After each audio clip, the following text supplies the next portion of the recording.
Look at that. There it is. It's all over. Blackburn. I think if she gets a run on Prasparkas, they might put Eleanor Brown on her. Eleanor Brown took Karen Paxman in the second half last week and did a great tagging job. Hannah Scott's kicked it straight to Davey, who's built throughout the season. Gives it off to Hosking. This is Sarah Hosking on a long lead. Harris, those long extended arms. And she takes the mark in front of Ernst, and she'll go back and have a set shot because she's a thumping kick. Now, Carlton believe they've done the sums, and the Blues are telling me 78 points is the percentage difference in the actual score. So if the Blues lose by 78 or more here today, then they're handing the Cats top of Conference B and the chance for that home prelim. Taylor Harris with that very familiar approach and that very familiar finish. Good handball inboard to Stevens, opens up the ground on that left boot, goes towards half forward, nice pass, finds Walker.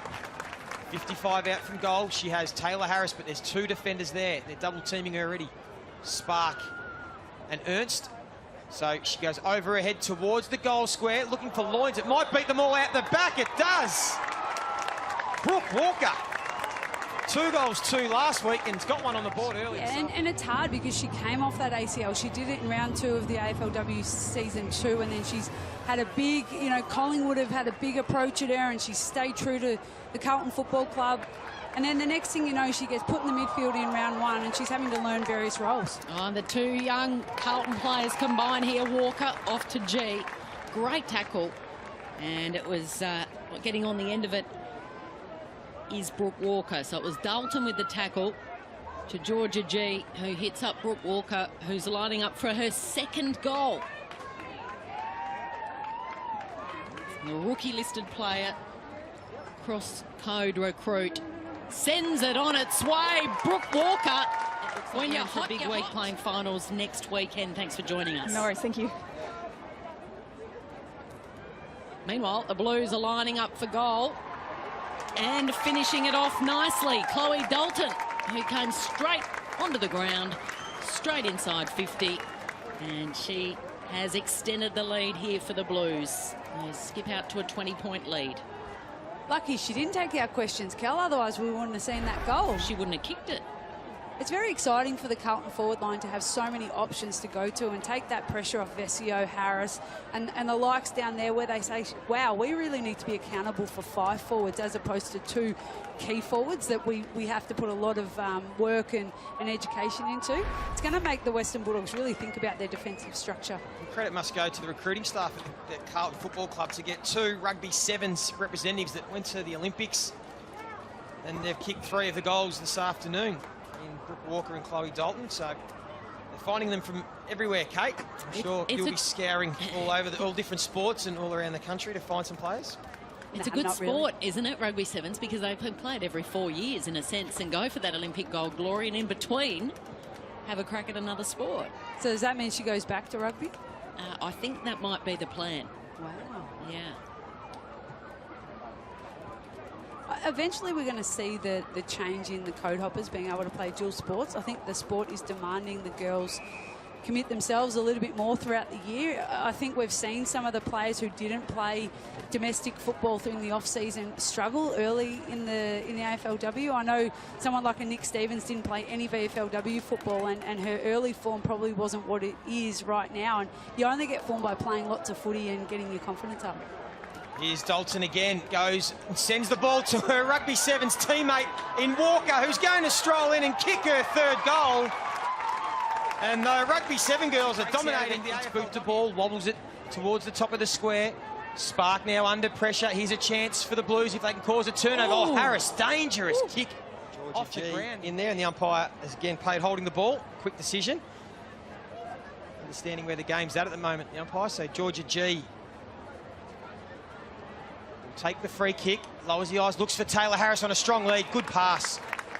That's her strength, isn't it, Kate? You touched on it, Georgia G's ability by foot. She's a quality user, and it was a nice lead from Taylor Harris, but the pass, lace out. Well, it had to be a precise kick because the defender was right on her tail, and if you loft that ball up too much as an inside 50, you just get that defender whacking you in the back of the head and spoiling the ball from behind. But where Taylor Harris has taken this shot from is right in her wheelhouse. Well, it's exactly the same spot she kicked the goal from in the first quarter, the first goal of the game in fact. So she'll kick from 40 metres. Doesn't quite have the accuracy. Have really worked hard. McCarthy wobbles one inside 50. Brennan in a one-on-one. Was able to keep her feet, but Stevens did well. Did give away the free kick. The out-of-area umpire paid the free kick from in the middle of the ground. So Katie Brennan will finally have the opportunity to kick the Western Bulldogs' first goal, and I'm going to call it Kelly. She'll kick it straight through the middle. I hope you have a Mazda.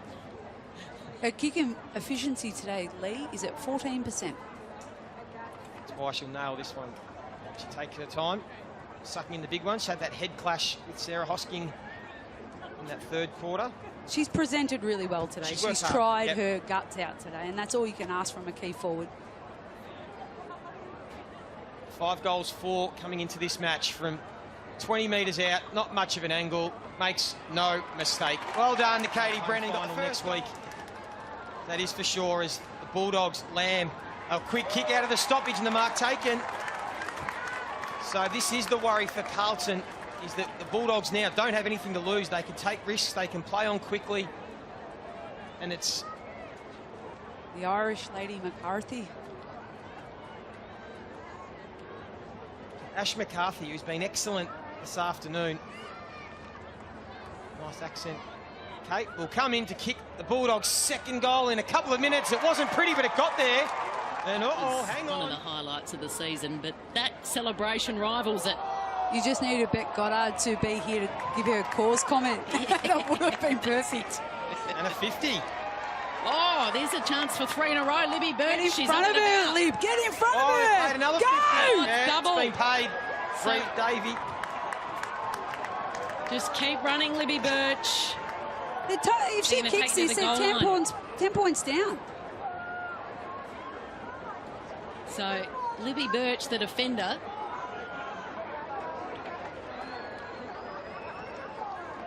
After the double 50, it's 3 in a row for the Bulldogs. They have Just slept. tells her teammates to settle down.